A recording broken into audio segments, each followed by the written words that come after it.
Welcome to Marie-Fille Tricot. Today we're going to learn how to use the double-ended crochet hook when working in the round. First, chain a number of chains as required in the pattern. In this case, we will chain 26.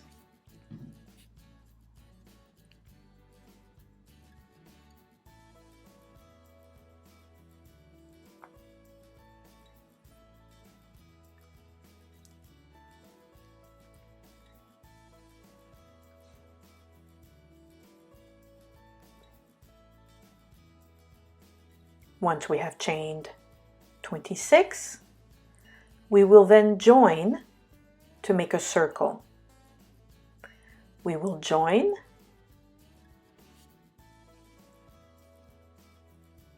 with a slip stitch in the back bump of the first chain. Make sure that your strand is not twisted.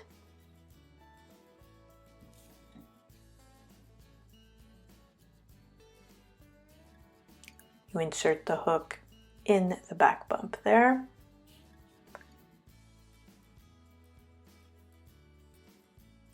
And slip stitch through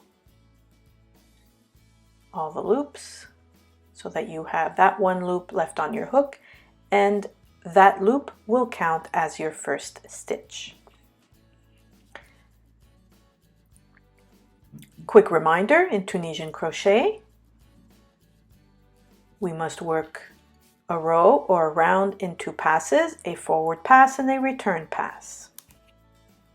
Here you may insert a stitch marker in your first stitch to remind you of each row, and you can move up your stitch marker as you go. Now we proceed with the forward pass in the foundation row. We continue inserting the hook into the back bumps.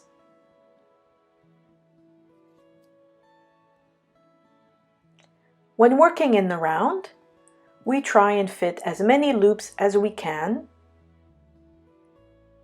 in the forward pass onto the hook.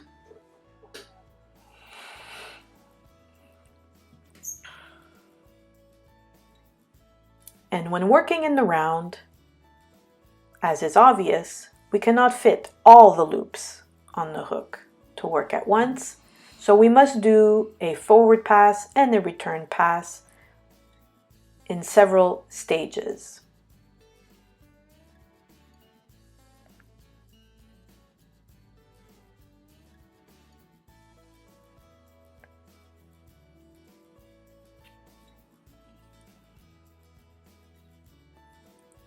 So I am fitting as many loops as I can before it starts getting too tight. And then I must proceed to a return pass to begin the completion of the foundation row.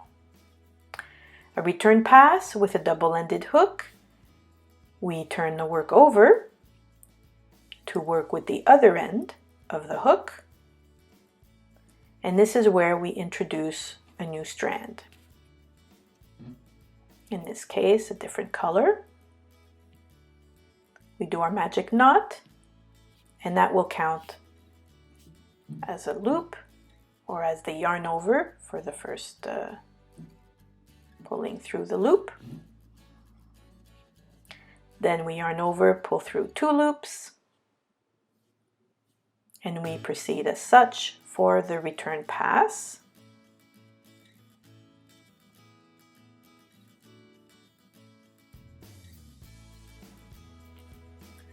I recommend to keep 3 loops on the hook to maintain a constant tension.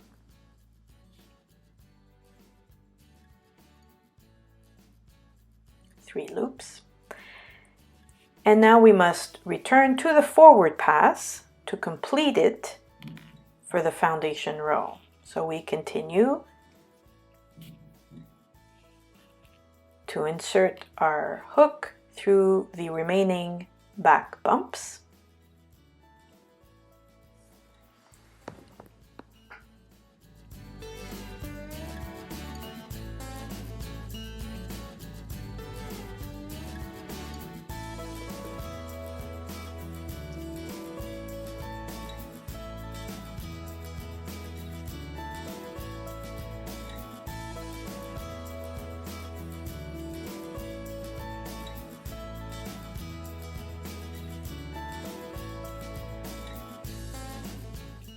We have reached the end of that round,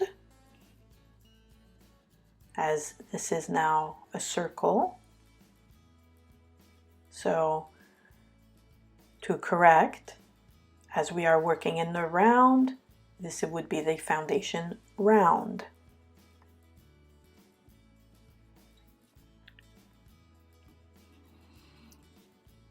We see the stitch marker indicates the first stitch, the beginning of the round.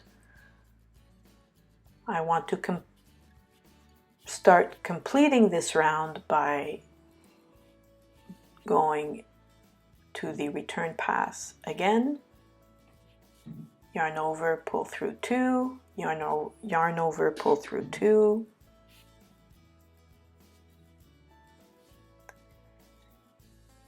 and try to always keep 3 loops on the hook as you go back and forth between the return passes and the forward passes.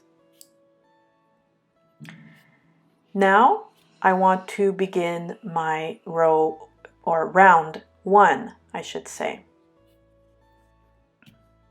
We will be working with the Tunisian simple stitch, and I will insert my hook under the vertical bar of that next stitch, which happens to be the first stitch of the round. And then I proceed with Tunisian simple stitch in the following stitches. And again, I try to pull up as many loops as I can to fit on my hook.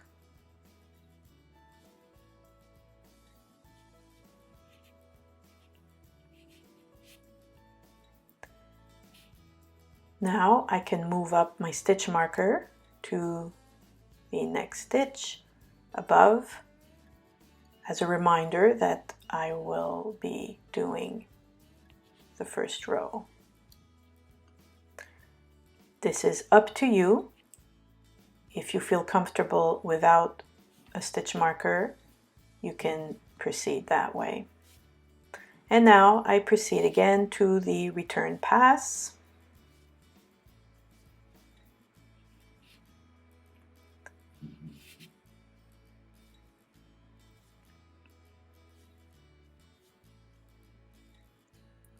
Oop.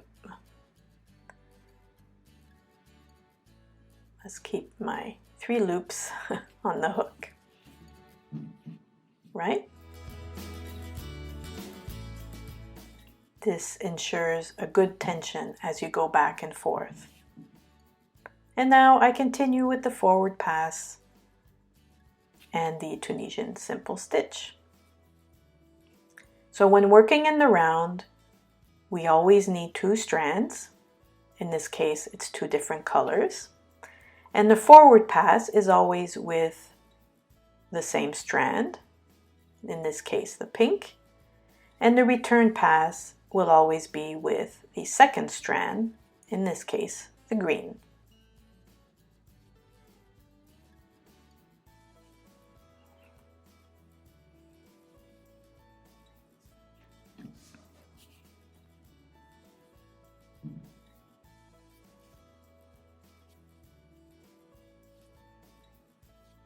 And you follow the indications in the pattern, in the respective pattern that you are following.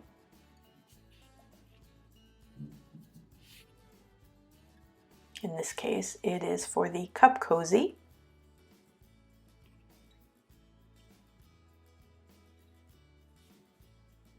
And we continue working like this for several rounds, like a spiral. There is no joining.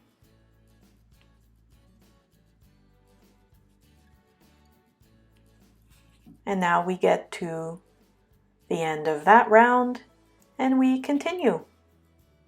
And we can move up the stitch marker if so desired. As a reminder of where the round ends and begins.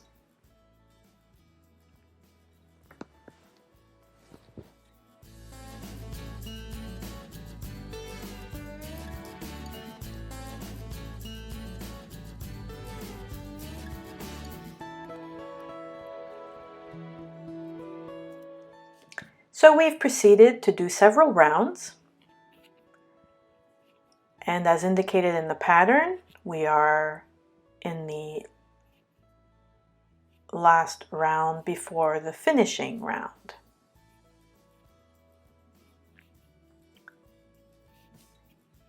As you can see, the cup cozy, the work, this Tunisian simple stitch with two colors creates an interesting effect. Now we're trying to reach the stitch marker to indicate that is the end of that round, and I want to proceed to my finishing round.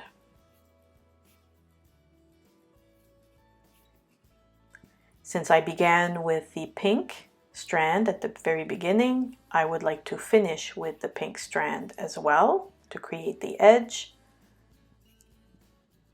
So I will complete this return pass.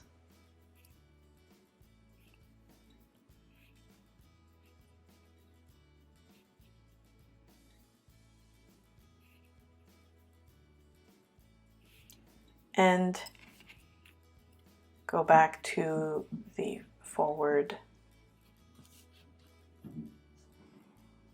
pass, and now I would like to do a simple single crochet stitch with the pink strand, or the first strand, by inserting my hook through the vertical bar of the next stitch.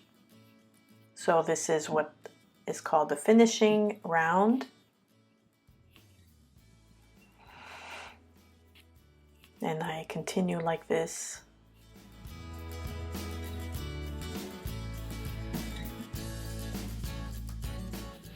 And I'm nearing the end.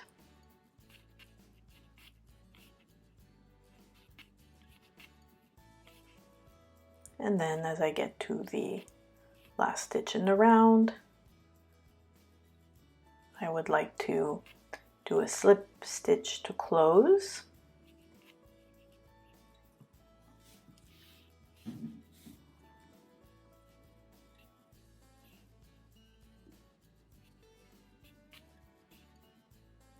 I'm almost towards the end here.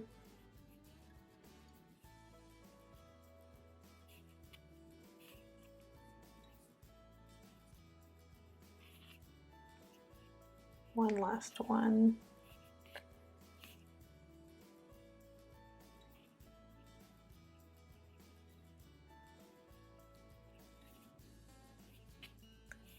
And now slip stitch in the first stitch just to close. And now we can do that again.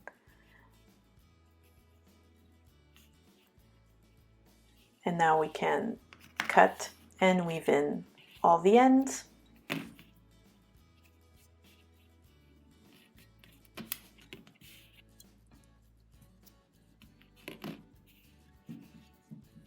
Remove the stitch marker, obviously, and here we have it.